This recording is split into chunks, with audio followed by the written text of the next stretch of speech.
আমার একটাই প্রশ্ন আছে ইন্টার মিলানের কাছে। এইটা করার জন্য তোরা বার্সেলোনাকে হারিয়েছিলি ভাই? সিরিয়াসলি? আই মিন এর থেকে বার্সেলোনাকে উঠতে দিয়ে দিতিস, অন্তত তারা আরেকটা চ্যাম্পিয়ন্স লিগ জিতে যেত। তবুও I am happy, I am quite happy for PSG. শুরু করার আগে একবার বলে দিই, welcome to our channel guys, যার নাম স্পোর্টস হাব। এই চ্যানেলে আমরা স্পোর্টস নিয়ে বিশেষ বিশেষ কীর্তিকলাপ আলোচনা করি। আজকের মুখ্য সমাচার হচ্ছে, আমরা একটা নতুন চ্যাম্পিয়ন পেয়ে গেছি উয়েফা চ্যাম্পিয়ন্স লিগের ফাইনালে।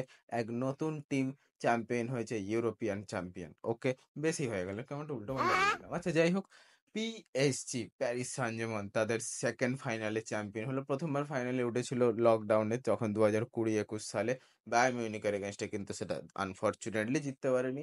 তো ভাই ম্যাচটা ছিল আজকে, ভাই ভাই আজকে আবার ছিল, ব্যাপারটা বুঝতে পারছিস না তোরা নিশ্চয়ই। তো ব্যাপারটা হচ্ছে, ম্যাচটা ছিল ইউরোপিয়ান টাইমে অনুসারে বিকেলে, আর ভারতীয় টাইম অনুসারে আজকে রাতে। রাতে মানে পাস্ট পিছনের দিকে 12:30 AM। এখন বাজে ভাই 3 PM। তো প্রায় 12 ঘন্টা আগে ম্যাচটা হয়ে গেছে। তো একটু টাইম লাইনে প্রবলেম হতে পারে, কিন্তু কোনো প্রবলেম হয়নি পিএসজির ইন্টার মিলানকে গুড়িয়ে দিতে।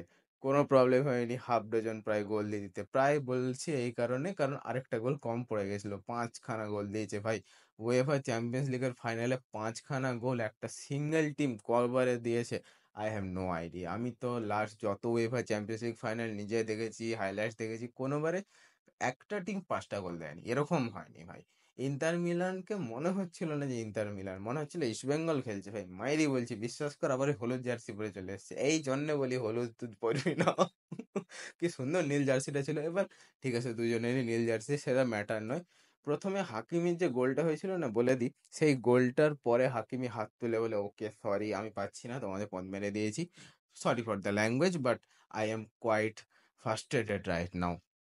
কারণ ফার্স্ট এডের একটাই কারণে, বার্সেলোনা যদি উঠতো, আমার মনে হয় এর থেকে ভালো একটা গেম আমরা এক্সপেক্ট করতাম, এর থেকে ভালো কিছু পেতাম। হয়তো পিএসজি বেরিয়ে যেত, কারণ পিএসজি যে ফর্মে ছিল, লুইস এনরিকে যেভাবে পিএসজি কে তৈরি করেছে, আম, এই সিজনে অন্তত পিএসজি কে হারানো সম্ভব নয়। এবং অবশ্যই তারা ট্রেবল জিতেছে। পেপ গুয়ার্দিওলা আর লুইস এনরিকে দুই কোচ হয়ে গেল এমন ইন্টারন্যাশনাল ফুটবল কোচ যারা দুটো আলাদা আলাদা ক্লাবের সাথে ট্রেবল জিতেছে, দুটো ডিফারেন্ট ইয়ারে। ওকে, পেপ গুয়ার্দিওলা প্রথম ট্রেবল জিতেছিল বার্সেলোনার হয়ে 2009-এ, এবং সেকেন্ড ট্রেবল জিতেছিল ম্যানচেস্টার সিটির হয়ে 2023-এ। এবং সাথে সাথে লুইস এনরিকে ট্রেবল জিতেছিল প্রথমে 2015 সালে বার্সার সাথে, এবং 2025 সালে পিএসজির সাথে। দুটো জায়গাতে ফরচুনেটলি আমাদের জন্য বার্সা আছে, এবং আনফরচুনেটলি রিয়াল মাদ্রিদ ফ্যানের জন্য বার্সা আছে। ঠিক আছে ভাই। এবার ভাই বলা এবার ভাই বলা ভালো যে ম্যাচটা কিন্তু ওয়ান সাইডেড, পুরোপুরি ওয়ান সাইডেড। মানে কোনোভাবেই ইন্টার মিলানকে এখানে পাত্তা পাত্তা দেয়নি ভাই, বিশ্বাস কর, পাত্তা দেয়নি। পিএসজির মিডফিল্ড হোক, ডিফেন্স হোক, অ্যাটাক হোক, ইন্টার মিলান নেই, ইন্টার মিলান এক্সিস্ট করে না। সিমোনে ইনজাগি ওখান থেকে ভাই চিল্লি মারছে, হেই হেই হবে হবে, কি হচ্ছে, কিন্তু কিছুই হচ্ছে না, কিচ্ছু হচ্ছিল না কালকে। এইটা probably the worst performance by Inter Milan I have ever seen. আমি যত ইন্টার মিলান খেলা দেখেছি, এত জঘন্য পারফরমেন্স ভাই। প্রথম গোলের পরে না ওরা হয়ে গেছে, ওরা প্রথম দুটো গোল খাওয়ার পরে নেই, ওদের মধ্যে কিছু বেঁচে নেই, মৃত, ডেড, ফিনিশড, খতম। ভাই ऐसा नहीं होता। উফ, আমি না মানে কালকে খুব এক্সাইটেড ছিলাম ফাইনাল নিয়ে, যে বিরাট ফাইনাল হবে, বিরাট খেলা হবে, মার কাটারি খেলা হবে। ঠিক আছে, যখন প্রথমে গোলটা হলো, ঠিক আছে ওকে একটা গোল হতেই পারে, সেকেন্ড গোলটা হলো ওকে, দুটা গোল হয়ে গেছে, কোনো ব্যাপার না। আমি 2005 সালের ফাইনালও দেখেছি, সেখানে লিভারপুল ফিরে এসেছিল 3 গোলের ফলে, আমি ভাবছি সালা সেই রকম হবে।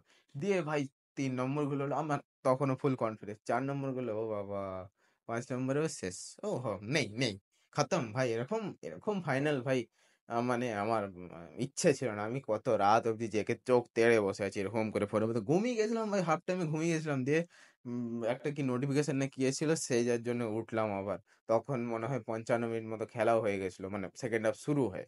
তো মাঝখানে ঘুমিয়েও গেছিলাম, কিন্তু তাও আমি চোখ তেড়ে বসে আছি কিনা আবার গোল হবে, ইন্টার মিলান গোল দিবে, সিমোনে ইনজাগি কিছু করবে, লাউতারো মার্তিনেজ কিছু করবে, ডামফ্রিজ কিছু করবে, কিন্তু কেউ কিছু করলো না। মাইরি কেউ কিছু করলো না, পুরো ম্যাচটা পিএসজি খেলেছে। অ্যান্ড শুধু ম্যাচটা নয়, এই ম্যাচটার উপরে পিএসজি চ্যাম্পিয়ন। হ্যাঁ, okay, this is the final, but পিছনে যত ম্যাচ পিএসজি খেলেছে, যেভাবে খেলেছে, they deserve to win the UEFA Champions League. And আমার প্রচন্ড মানে খারাপ লেগেও ভালো লাগছে। একদিকে খারাপ লাগছে বার্সেলোনা উঠতে পারতো, আরেকদিকে ভালো লাগছে যে ফুটবল জিতেছে। এই বছর ২০২৫ সাল ফুটবলে কার্স ব্রেকিং ইয়ার ছিল। অনেক না ট্রফি পাওয়া টিম ট্রফি পেয়েছে। অনেক না ট্রফি পাওয়া প্লেয়ার ট্রফি পেয়েছে। এবং যারা অধীর আগ্রহে ওয়েট করেছিল তারা তাদের ফল পেয়েছে। ঠিক আছে? At the end of the day এম মজা এটাই যে নতুন চ্যাম্পিয়ন সবসময় নতুন চ্যাম্পিয়নের উত্থান, নতুন ক্লাবের উত্থান, ক্লাবের বড় হওয়া দেখতে আমার পার্সোনালি ভাল লাগে। কারণ আমি ভাই প্লেয়ার ওরিয়েন্টেড ফ্যান নই, আমি গেম ওরিয়েন্টেড ফ্যান। আমি খেলাটাকে ভালোবাসি। ঠিক আছে? প্লেয়ার তো কোনটাকে কম ভালো লাগে, কোনটাকে বেশি ভালো লাগে, that is my personal choice. But খেলাটার প্রতি ভালোবাসাটা সবসময় যেন বজায় থাকে। এটা লক্ষ্য করার বিষয়। তো ভাই এখন ইন্টারন্যাশনাল আপাতত কিছু নেই। ফিফা ক্লাব ওয়ার্ল্ড কাপ আছে, জুন মাসেই আছে। সেটা নিয়ে আমি একটা ভিডিও আনবো ডিটেলসে। বেশি দেরি করব না। তো এই ভিডিওটা যদি ভাল লাগে এবং আমার মতো পিএসজির পারফরমেন্স যদি তোমার ভালো লেগে থাকে ভিডিওকে লাইক করবে, চ্যানেলকে সাবস্ক্রাইবও করবে যাতে একটা মোটিভেশন পাওয়া যায়। ঠিক আছে? আর সবার সাথে শেয়ার করবে এবং সবাইকে বোঝাবে যে বাংলার কন্টেন্ট মারা যায়নি, বাংলায় স্পোর্টস কন্টেন্ট মারা যায়নি। ঠিক আছে? তাড়াতাড়ি আসছি, এটা এডিট করে, বেশিক্ষণ লাগবে না। জয় হিন্দ, জয় বাংলা।